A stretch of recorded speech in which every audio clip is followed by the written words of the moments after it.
Hello everyone, today I'm going to show you a quick little tip on how to remove the pesky slop in the front steering links.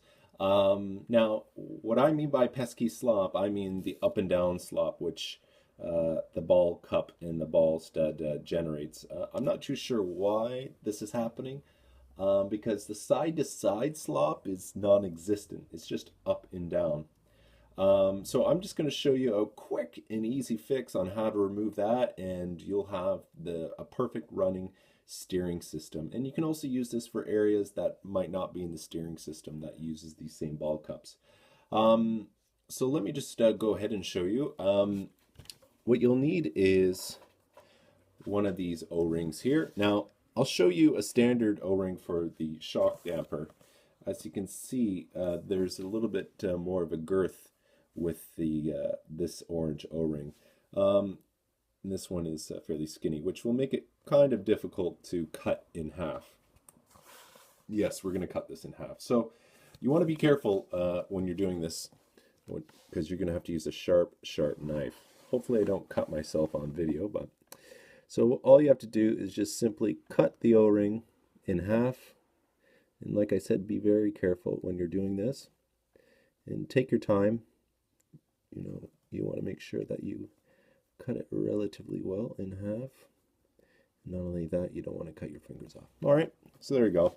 I've separated to the halves, and that should work perfectly in order to remove the slop. So let's just take the ball cup off there, and all you have to do is apply the O-ring on there, which can be a little bit tricky because if they're new, they'll be a little bit more difficult to fit on.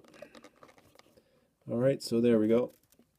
We have the O-ring fitted on there, and all you have to do is simply pop it on and just move it side to side to see what the friction is like.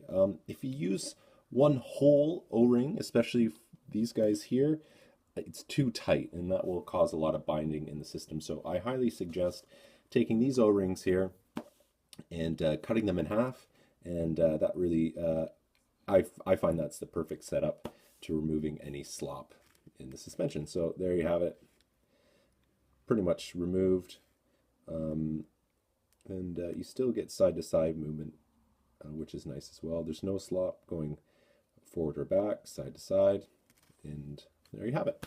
That's pretty much it. Easy fix. So if you find there's areas on your car that you have slop, go ahead, use this O-ring setup, and you'll be good to go. Now this O-ring is from, I think